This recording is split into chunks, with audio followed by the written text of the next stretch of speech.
Lugar de mulher é no Proeja também. O título do podcast é escrito em grossas letras brancas e está centralizado à esquerda da imagem de mulheres estudantes em sala de aula. A foto é transparente e está posicionada entre duas faixas grossas na cor salmão. O fundo tem duas cores base, azul na parte superior e salmão no rodapé. O rodapé é destacado por uma fina linha branca ondulada. Vê-se um microfone no canto esquerdo e à direita está o nome da autora do podcast, Beth Amorim. Roteirista em audiodescrição, Beth Amorim. Consultoria em audiodescrição, Doriane Vasconcelos.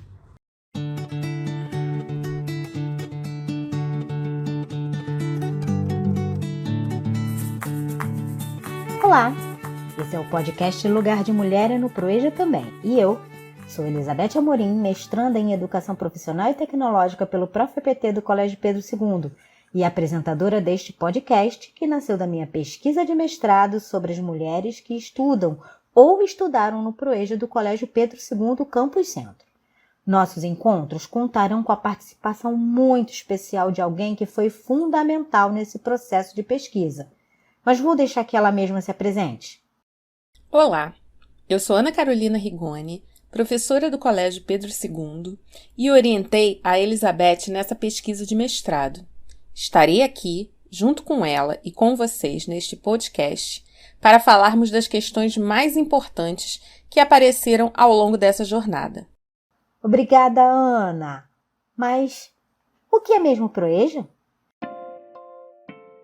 Bem, o Proeja é um programa nacional de educação instituído pelo governo federal em 2005 e ampliado em 2006. Por meio dele, os jovens e adultos têm a oportunidade de concluir o ensino médio aliado à formação profissional. Então, no Brasil de hoje, temos dois segmentos de educação de jovens e adultos, na educação fundamental e em nível médio técnico, que é o Proeja. E essa é a oportunidade que as nossas personagens buscaram para avançar em direção à emancipação pessoal, intelectual e financeira. Bem, essa série privilegia as histórias das mulheres e busca colaborar para a ruptura de séculos de silenciamentos que sofremos. Como já disse, esse programa surgiu a partir da minha pesquisa de mestrado, mas não só, não é mesmo, Ana? Não foi apenas um trabalho teórico, mas um compartilhamento de experiências sobre as dificuldades que nós mulheres encaramos ao longo da vida para conciliar tantos papéis que desempenhamos simultaneamente.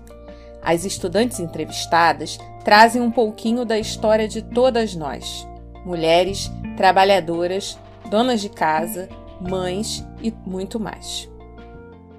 Essa série terá 5 episódios, onde contaremos histórias de vida de 5 mulheres que chegaram ao Proeja do Colégio Pedro II como alunas. Elas falam de suas expectativas, de suas dificuldades, o que motiva algumas a continuar e o que faz com que outras desistam. E então, vamos embarcar nessa viagem?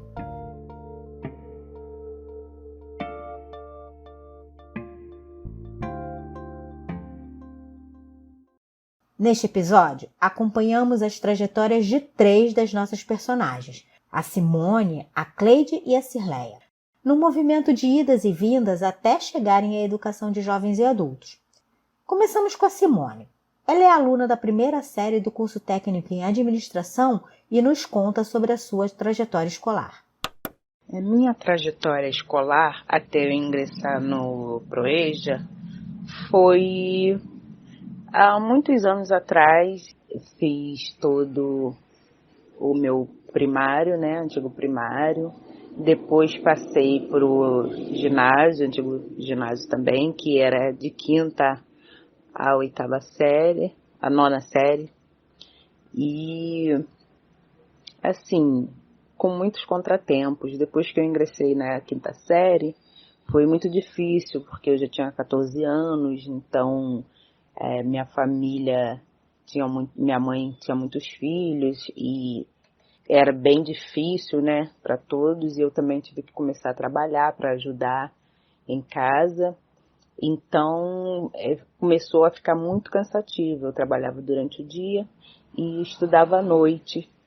mas acabei deixando para trás o estudo para continuar no trabalho para ajudar a minha família, né?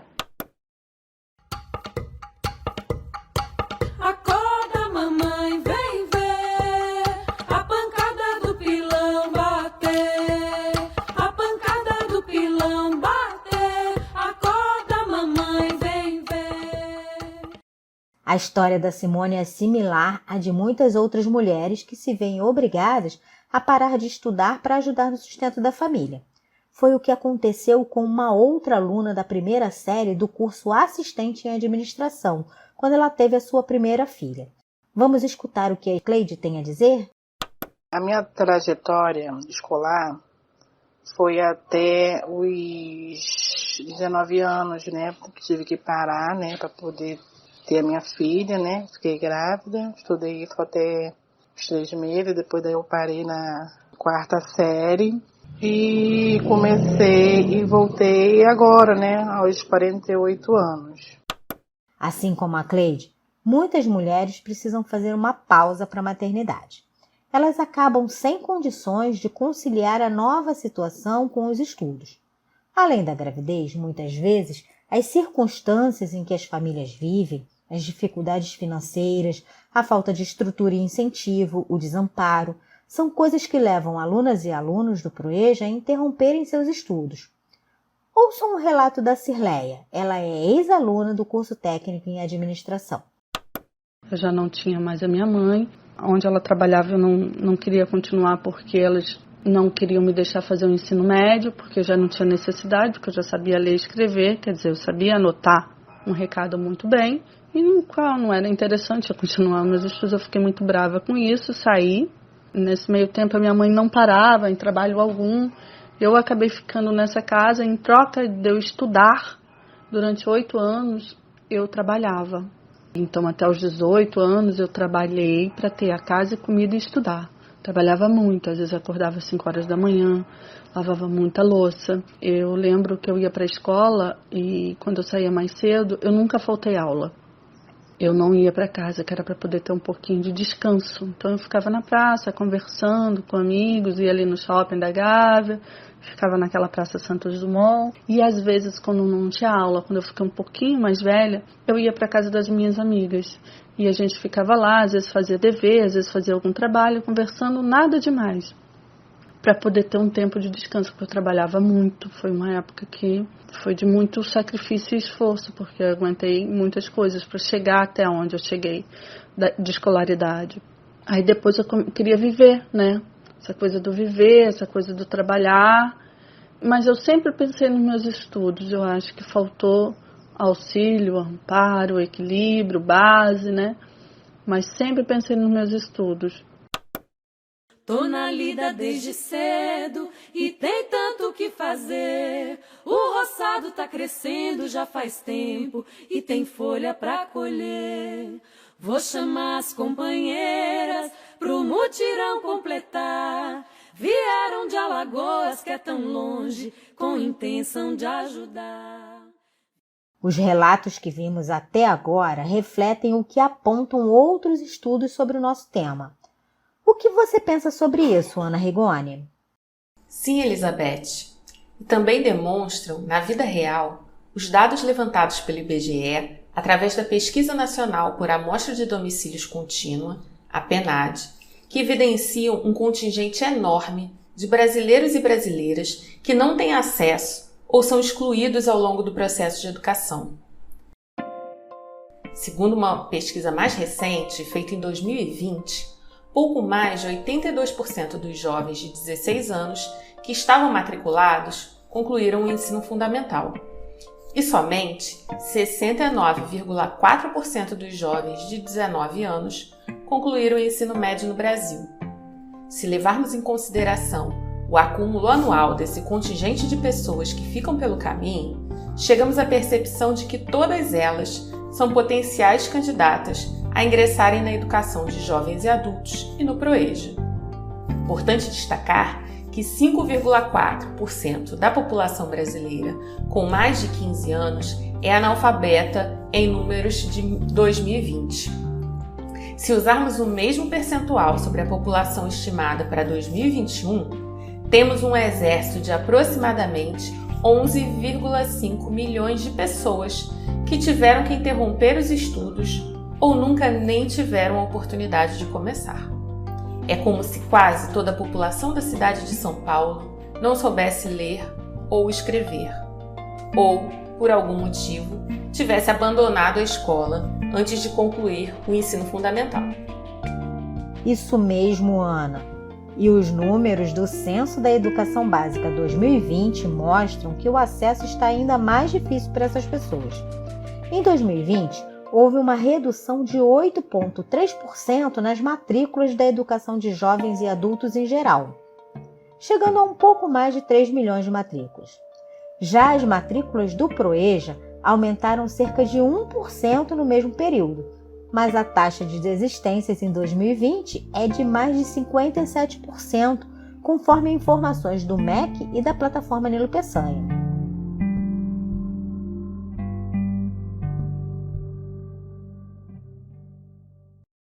Todos esses dados refletem os processos de silenciamento históricos da mulher descritos por autoras como Mary Del Priore e Michelle Perrot. Elas nos chamam a atenção para a dificuldade da mulher entrar na escola ao longo do tempo. Em suas pesquisas, elas reconstituem a história das mulheres e demonstram que, mesmo com todas as dificuldades, as mulheres são personagens ativas da história. Essas autoras recuperam as histórias das mulheres que foram proibidas de estudar por diversos motivos. Entre esses casos estão o de mulheres que eram obrigadas a se submeter a trabalhos mal remunerados, em situação de risco, ou que muitas vezes eram exploradas violentamente como se fossem propriedades das famílias ou dos maridos. Outras intelectuais, como Chimamanda Ngozi e Bell Hooks, esclarecem e ampliam o conceito de feminismo. Elas destacam que nós, mulheres, não lutamos para sermos melhores. Lutamos para sermos igualmente reconhecidas como pessoas de direito. Nesse sentido, Bell Hooks afirma no texto O Feminismo é para Todo Mundo, Políticas Arrebatadoras, publicado originalmente em 2000. Ela diz: na maioria das vezes pensam que feminismo se trata de um bando de mulheres bravas que querem ser iguais aos homens. Essas pessoas nem pensam que feminismo tem a ver com direitos. É sobre mulheres adquirirem direitos iguais.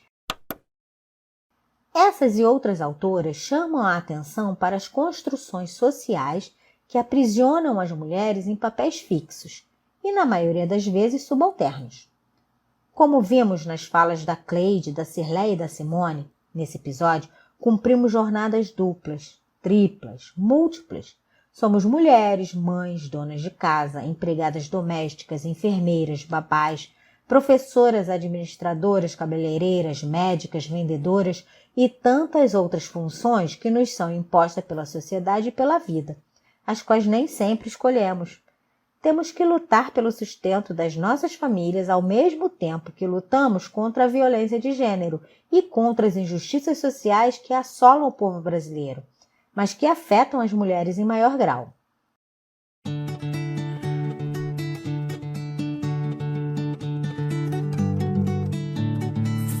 E é assim, com essa reflexão sobre o mundo que vivemos e o mundo que queremos, que agradeço às nossas participantes e a vocês pela audiência. No próximo episódio, seguiremos com esse papo falando sobre a continuidade dos estudos em idade adulta. Quais os entraves que essas mulheres enfrentam? Até o próximo episódio de Lugar de Mulher é no PROEJA também. Espero vocês!